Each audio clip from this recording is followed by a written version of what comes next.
ವಿಮಾನದಲ್ಲಿ ತಾಂತ್ರಿಕ ದೋಷ ಘಟನೆ ಇದೇ ಮೊದಲಲ್ಲ. ಕಳೆದ ಕೆಲವೇ ದಿನಗಳ ಹಿಂದೆ ಮಹಾ ದುರಂತವೊಂದು ಕೂಡ ತಪ್ಪಿತ್ತು.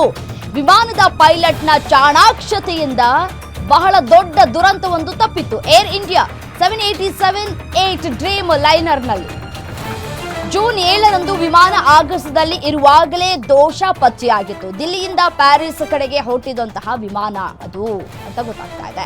ವಿಮಾನದಲ್ಲಿ ಎಲೆಕ್ಟ್ರಿಕಲ್ ದೋಷ ಕೂಡ ಪತ್ತೆಯಾಗಿತ್ತು. ಇದು ಹೊಸದೇನಲ್ಲ, ಈ ಹಿಂದೆ ಕೂಡ ಆಗಿತ್ತು. ವಿಮಾನದ ಕ್ಯಾಬಿನ್ನಲ್ಲೇ ಸುಟ್ಟ ವಾಸನೆಗಳು ಕೂಡ ಬರ್ತಾ ಇತ್ತು. ಕೂಡಲೇ ವಿಮಾನವನ್ನ ಶಾರ್ಜಾ ಕಡೆಗೆ ತಿರುಗಿಸಿದಂತಹ ಪೈಲಟ್ ಶಾರ್ಜಾ ವಿಮಾನ ನಿಲ್ದಾಣದಲ್ಲಿ ವಿಮಾನದ ರಿಪೇರಿ ಕಾರ್ಯವನ್ನ ಕೂಡ ಮಾಡಿಸಲಾಗಿತ್ತು. ವಾಪಸ್ ವಿಮಾನವನ್ನ ಭಾರತಕ್ಕೂ ಕೂಡ ತರಲಾಗಿತ್ತು.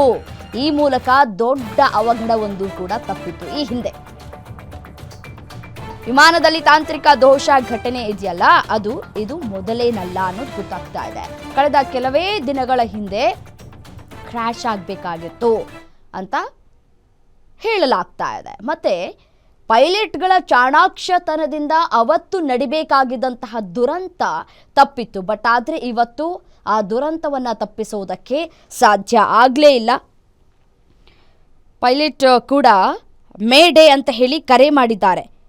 ಕರೆ ಮಾಡಿ ಕೆಲವೇ ಕ್ಷಣಗಳಲ್ಲಿ ಈ ಒಂದು ಅವಘಡ ಆಗೋಗ್ಬಿಟ್ಟಿದೆ. ಗುಜರಾತ್ನ ಅಹಮದಾಬಾದ್ನಲ್ಲಿ ವಿಮಾನ ಪತನವಾಗಿದ್ದು ವಿಮಾನದಲ್ಲಿ 242 ಪ್ರಯಾಣಿಕರು ಇರೋದರ ಬಗ್ಗೆ ಮಾಹಿತಿಗಳು ಕೂಡ ಲಭ್ಯವಾಗಿತ್ತು. ತಾಂತ್ರಿಕ ದೋಷದ ಬಗ್ಗೆ ಮೇಡೆ ಕರೆ ಮಾಡಿದಂತಹ ಪೈಲಟ್ ವಿಮಾನದಲ್ಲಿ ಗುಜರಾತ್ನ ಮಾಜಿ ಮುಖ್ಯಮಂತ್ರಿ ವಿಜಯ್ ರೂಪಾನಿ ಸೇರಿ ಒಟ್ಟು 242 ಪ್ರಯಾಣಿಕರಿದ್ದರು. ಅವರಲ್ಲಿ 230 ಪ್ರಯಾಣಿಕರು ಮತ್ತು 12 ಮಂದಿ ಸಿಬ್ಬಂದಿ ಇದ್ದರು ಅಂತ ಗೊತ್ತಾಗ್ತಾ ಇದೆ.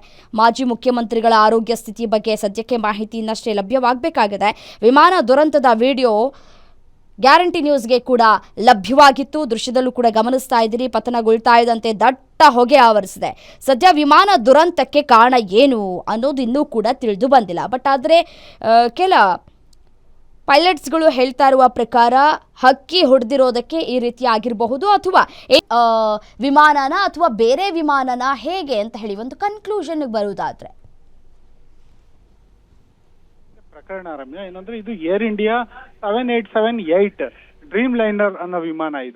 ಈ ವಿಮಾನ ಭಾರತದ ಒಂದು ರಾಜಧಾನಿ ದಿಲ್ಲಿಯಿಂದ ಫ್ರಾನ್ಸ್ ರಾಜಧಾನಿ ಪ್ಯಾರಿಸ್ ಕಡೆಗೆ ಹೊರಟಿತ್ತು.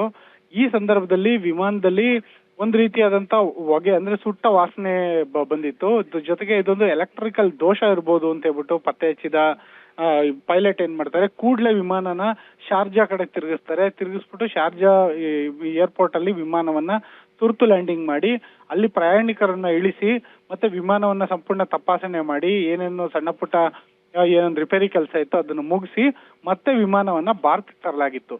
ಈ ಪ್ರಕರಣವನ್ನ ಈಗ ಯಾಕೆ ನೆನಪಿಸ್ತಾ ಇರೋದು ಅಂದ್ರೆ, ಈ ಒಂದು ಏನು ಅಹಮದಾಬಾದ್ ಇಂದ ಏನು ಹೊರಡ್ತು ವಿಮಾನ, ಆ ವಿಮಾನದಲ್ಲಿ ಏನಾದ್ರು ತಾಂತ್ರಿಕ ದೋಷ ಇತ್ತಾ ಅಂತ. ಅದಕ್ಕೆ ಪೂರಕವಾಗಿರೋ ರೀತಿಯಲ್ಲೇನೆ ನಮ್ಮ ರಾಜ್ಯಸಭೆ ವಿರೋಧ ಪಕ್ಷದ ನಾಯಕರು ಮತ್ತೆ ಕಾಂಗ್ರೆಸ್ನ ಅಧ್ಯಕ್ಷರಾಗಿರುವಂತ ಎಐಸಿಸಿ ಅಧ್ಯಕ್ಷ ಮಲ್ಲಿಕಾರ್ಜುನ್ ಖರ್ಗೆ ಅವರು ಒಂದು ಮಾಹಿತಿಯನ್ನ ಕೊಟ್ಟಿದ್ದಾರೆ. ಅವರು ಹೇಳೋ ಪ್ರಕಾರ ಏನಂದ್ರೆ, ನಮಗ್ ಬಂದ ಮಾಹಿತಿ ಪ್ರಕಾರ ಇಂಗ್ಲೆಂಡ್ ನ ಕೆಲವು ಪ್ರಯಾಣಿಕರು ಆತುರ ಪಟ್ಟಿದ್ರು, ವಿಮಾನನ ಬೇಗ ಹೊರಡಿ ಅಂತ ಒತ್ತಾಯ ಮಾಡಿದ್ರು. ಅದೇ ಕಾರಣಕ್ಕಾಗಿ ಇವತ್ತು ಅಹಮದಾಬಾದಲ್ಲಿ ಈ ಒಂದು ವಿಮಾನ ದುರಂತ ಸಂಭವಿಸಿದೆ. ವಾತಾವರಣ ಸರಿ ಇಲ್ಲ ಅಂತ ಹೇಳಿದ್ರು ಕೂಡ ಕೆಲವರು ವಿಮಾನವನ್ನ ಹೊರಡಿಸಿ ಅಂತ ಹೇಳ್ಬಿಟ್ಟು ಒತ್ತಡ ಹೇರಿದ್ದಾರೆ ಅನ್ನೋ ಮಾಹಿತಿ ಇದೆ. ಇದ್ರ ಬಗ್ಗೆ ಉನ್ನತ ತನಿಖೆ ಆಗ್ಬೇಕು ಅಂತ ಹೇಳ್ಬಿಟ್ಟು ಖರ್ಗೆ ಒತ್ತಾಯಿಸಿದ್ದಾರೆ. ಅಂದ್ರೆ ಈ ವಿಮಾನ ಪ್ರಯಾಣ ಅನ್ನೋದೇನಿದೆ ಅದು ವಿಶ್ವದ ಅತ್ಯಂತ ಸುರಕ್ಷಿತ ಪ್ರಯಾಣ ಅಂತಾನೆ ಕರೀತಾರೆ. ಯಾಕೆಂದ್ರೆ ವಿಮಾನ ಪ್ರಯಾಣದಲ್ಲಿ ಅಪಘಾತಗಳಾಗೋ ಸಾಧ್ಯತೆಗಳು ಅತ್ಯಂತ ಕಡಿಮೆ. ಆದ್ರೆ ಈ ರೀತಿಯಾದಂತ ಈ ಘಟನೆ ಆಗಿರೋದು ಯಾವ ದೋಷ, ಇದ್ರ ಏನು ಕಾರಣ ಅನ್ನೋದ್ರ ಬಗ್ಗೆ ಸಮಗ್ರ ತನಿಖೆ ಆಗ್ಬೇಕು ಅಂತ ಹೇಳ್ಬಿಟ್ಟು ಆಗ್ರಹ ಕೇಳಿ ಬಂದಿದೆ. ಈ ಹಿನ್ನೆಲೆಯಲ್ಲಿ ಹಳೇದೊಂದು ಪ್ರಕರಣ ಅಂದ್ರೆ ಕಳೆದ ತಿಂಗಳು ನಡೆದಿರುವಂತ ಪ್ರಕರಣವನ್ನ ಇಲ್ಲಿ ದಿಲೀಪ್ ಹಾಗೆ ಸಂಪರ್ಕದಲ್ಲಿರಿ. ಅಹಮದಾಬಾದ್ ಏರ್ಪೋರ್ಟ್ ವಿಮಾನ ನಿಲ್ದಾಣದಿಂದ